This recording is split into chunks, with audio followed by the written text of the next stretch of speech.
Komika Babe Cabita meninggal dunia di Rumah Sakit Mayapada, Lebak Bulus, Jakarta Selatan pada Selasa 9 April 2024 pukul 6:39 pagi waktu Indonesia Barat. Kabar ini dibagikan oleh kerabatnya Oki Rengga melalui akun Instagram dan X. Diketahui Babe Cabita mengidap penyakit langka, yakni anemia aplastik. Setelah menjalani berbagai upaya pengobatan, Babe tampak jauh berbeda. Pria dengan rambut khas kribo itu tampil dengan kondisi tubuh yang kurus. Rambut kribonya juga tidak lagi terlihat. Beberapa postingan di Instagram memperlihatkan Babe yang sudah botak plontos. Tidak hanya itu saja, 40 hari sebelum meninggal dunia, ternyata Babe Cabita pernah menuliskan permintaan maafnya di akun Instagram pribadi. Permintaan maaf itu diungkapkan Babe dalam rangka menyambut bulan Ramadan. Jenazah Babe akan dimakamkan pada sore ini di TPU Cirende, Ciputat Timur, Tangerang Selatan. Siangnya, jenazah Babe tiba di rumah duka di kawasan Cirende, Tangerang Selatan. Sederet rekan komika juga tampak hadir di rumah duka. Mulai Oki Rengga, Pras Teguh, hingga Marshall Widianto terlihat turut menyambut jenazah Babe. Sebelum meninggal dunia, Babe Cabita diketahui pernah dirawat di rumah sakit selama 2 minggu. Babe pernah mengatakan rasa sakit yang dirasakan pada awalnya terdeteksi sebagai penyakit DBD. Namun ternyata Babe mengidap penyakit langka yang disebut anemia aplastik. Anemia aplastik sendiri merupakan penyakit yang menyerang tulang sumsum belakang. Penyakit itu membuatnya tidak mampu untuk memproduksi sel-sel darah.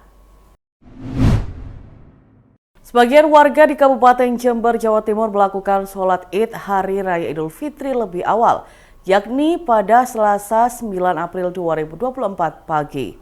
Ratusan warga desa Suger Kidul, Kecamatan Jelbuk, Jember menggelar sholat tersebut di masjid dan pondok pesantren Mahfilut Duror yang dipimpin oleh Kiai Haji Ali Wafa. Jamaah umat muslim yang berada di perbatasan Jember Bondowoso tersebut memiliki metode tersendiri dalam menetapkan 1 Syawal 1445 Hijriah. Mereka tidak menggunakan perhitungan Rukyatul Hilal seperti yang dilakukan oleh organisasi Nahdlatul Ulama atau NU ataupun pemerintah. Selain itu, para jemaah ini juga tidak memakai metode penghitungan hisab yang biasanya dilakukan oleh Muhammadiyah. Pantauan di lapangan selain di masjid di Desa Suger Kidul, Kecamatan Jelbuk, sebagian jamaah juga melakukan sholat Id di pondok pesantren Salafiyah di kawasan Desa Sugerlor, Kecamatan Maisan, Kabupaten Bondowoso. Tampak suara takbir penyambutan Idul Fitri menggema di 4 masjid yang terletak di perbatasan Jember Bondowoso ini. Terlihat para jemaah yang ikut sholat Id itu dari berbagai usia, mulai dari anak-anak, remaja, dewasa, hingga lanjut usia. Pengurus pondok pesantren Mahfilut Duror, Yusuf Amir Soleh mengatakan penetapan 1 Syawal 1445 Hijriah mereka melalui metode hisab dan ruqyah. Untuk ruqyah pihaknya melakukan pada 22 Syaban secara kasat mata tidak menggunakan teropong. Sementara hitungan hisabnya dengan melihat wukuf Arafah Haji dan Maulid Nabi Muhammad kemarin yang jatuh di hari Selasa. Sehingga diyakini 1 Syawal pasti di hari Selasa juga. Yusuf mengatakan pedoman penetapan hari Lebaran tersebut adalah ajaran dari almarhum Syekh Khalil yang merupakan pengasuh pondok pesantren Mahfilut Duror di Jember Utara ini. Yusuf menjelaskan sebagian besar jamaah yang ikut ibadah sholat Idul Fitri di sana merupakan warga sekitaran Desa Suger Kidul, Kecamatan Jelbuk, Jember. Informasi yang diperoleh, para tokoh agama di ujung utara Jember tersebut dalam menetapkan 1 Syawal berpedoman pada kitab Nusyatul Majaalis wa Muntahobul Nafais. Diketahui mereka menerapkan metode di buku tersebut sejak 1826 silam. Detik-detik mencekam kecelakaan maut di ruas tol Jakarta Cikampek KM 58 pada Senin 8 April 2024 terekam kamera warga.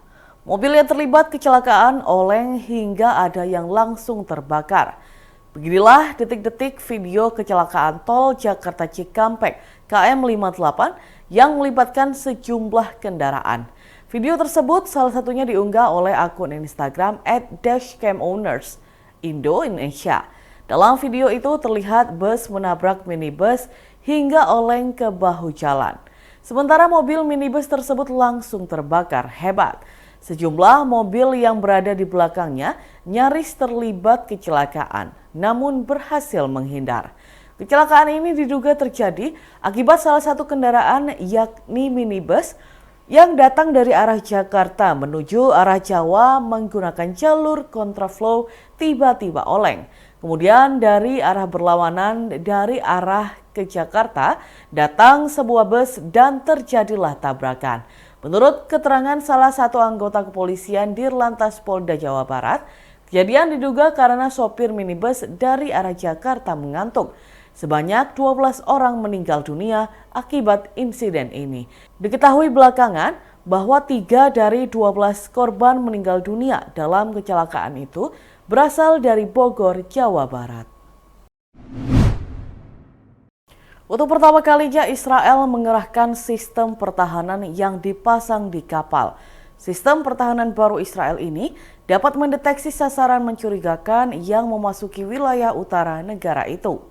Dikutip dari Al Arabiya, sistem pertahanan baru Israel diketahui bernama Sea-Dome.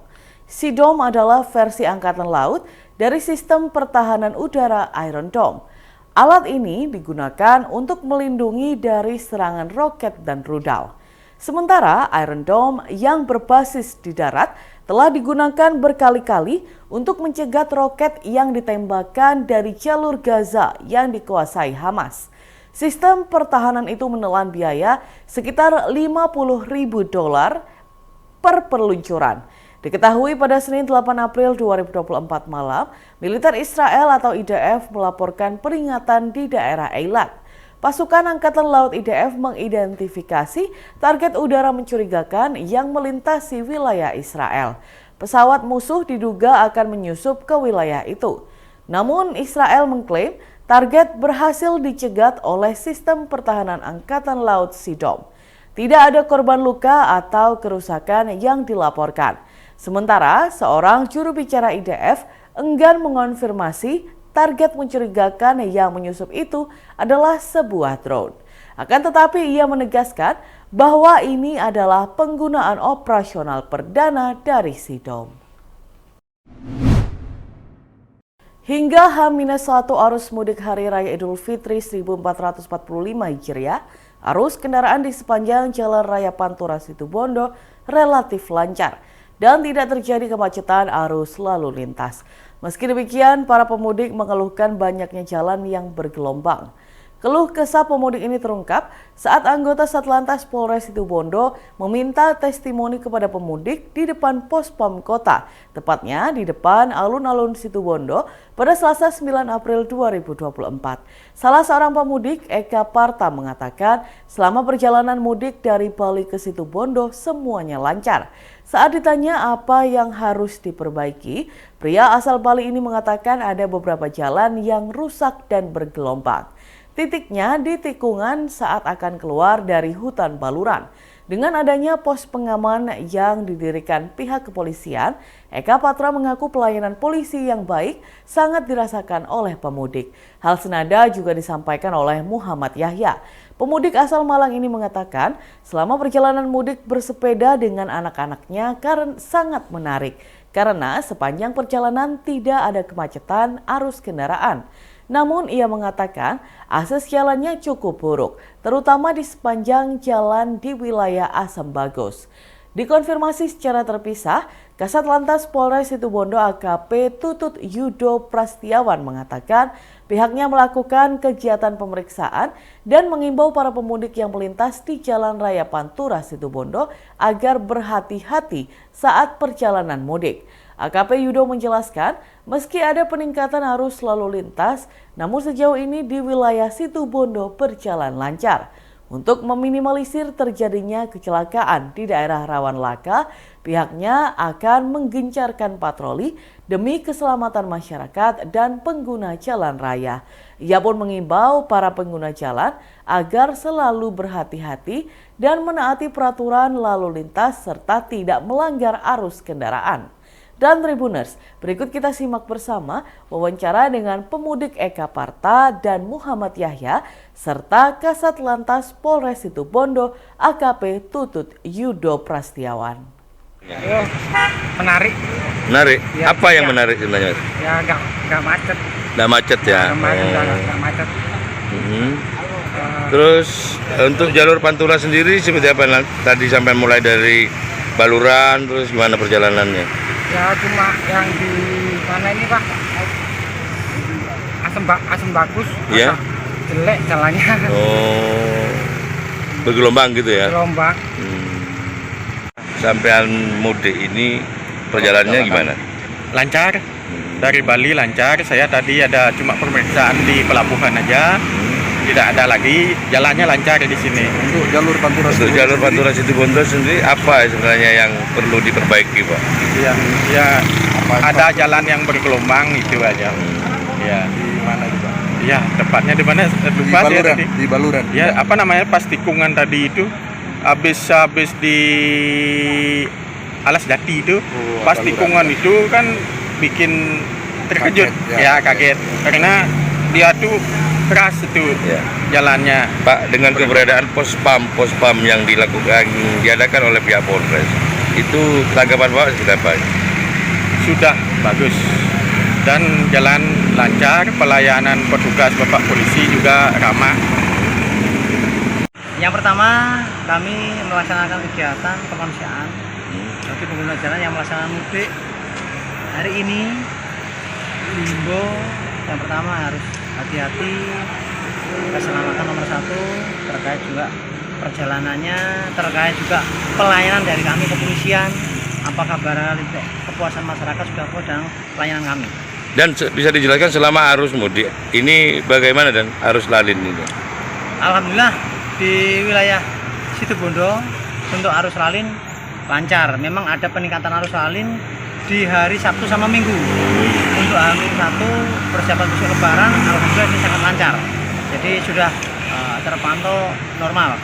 Ya, terkait dengan jalan-jalan yang rawan terjadinya kecelakaan, apa yang akan dilakukan polisi?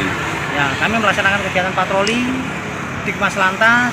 Jadi kita tekankan pada anggota tidak hentinya jangan bosan-bosan melaksanakan patroli dan patroli demi keselamatan pengguna jalan atau masyarakat yang melaksanakan mudik. Himbauan bagi pemudik. Yang pertama, himbauan kami hati-hati dalam perjalanan, taati peraturan lalu lintas yang sudah ada, jangan sampai melanggar arus lalu lintas. Jadi terjadinya kecelakaan awal dari apa? Pelanggaran. Prediksi puncak kepadatan kapan, Dan? Hari Sabtu sama hari Minggu.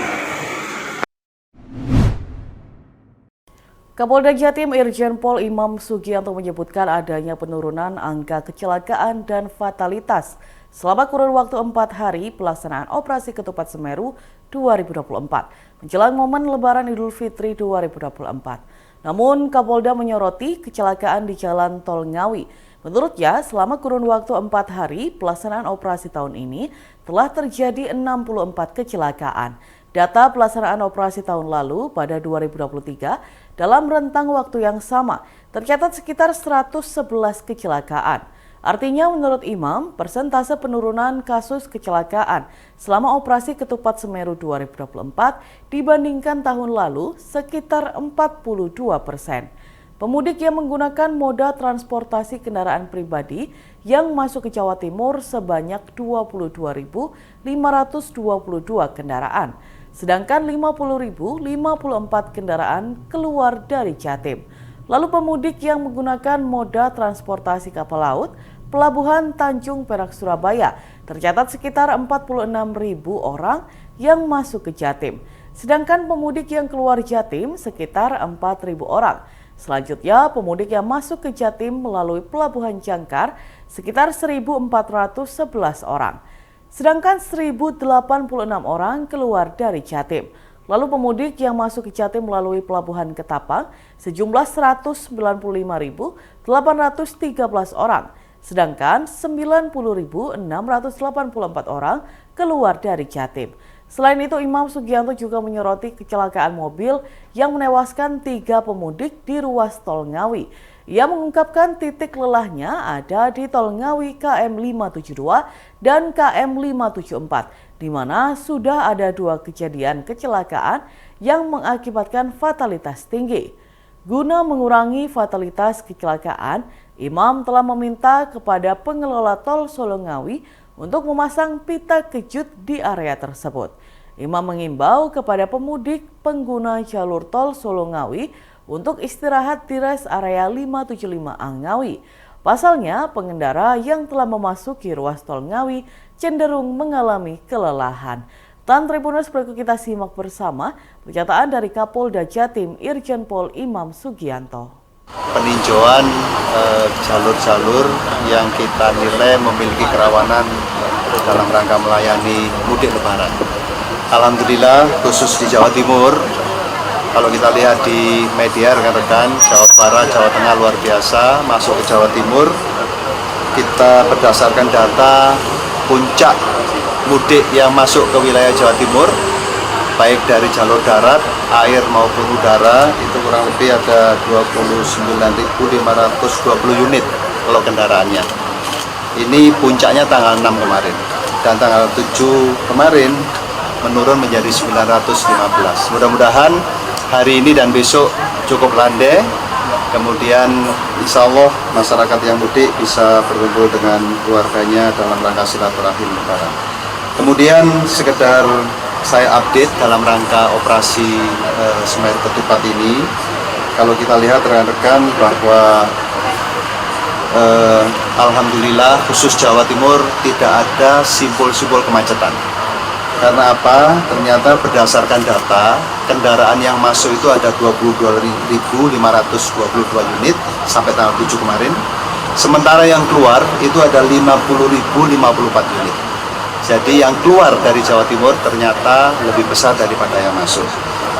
Kemudian tren kecelakaan lalu lintas sampai H+-4 kemarin, saya ulangi H+4 kemarin, itu turun menjadi 42% dari tahun 2023. Yang berdasarkan data tahun 2023 tentang operasi itu ada 111 kecelakaan, sampai kemarin di Jawa Timur baru terjadi 64 kecelakaan, yang mana kalau di data dari Januari kemarin total itu ada 191 kejadian, sudah 12 meninggal dunia dan 10 luka berat, kemudian 279 luka ringan. Termasuk rekan-rekan, saya memberikan himbauan kepada masyarakat di tol Ngawi ini cukup memiliki kerawanan tinggi, yang berdasarkan evaluasi masyarakat kita yang mudik dari arah barat dan Jawa Tengah, titik lelahnya itu ada di Ngawi sini, kilometer 572-574. Sudah ada 2 kejadian kecelakaan kemarin yang mengakibatkan fatalitas tinggi. Itu satu keluarga 4 orang, 3 orang, 2 anak dalam satu kendaraan, meninggal 2.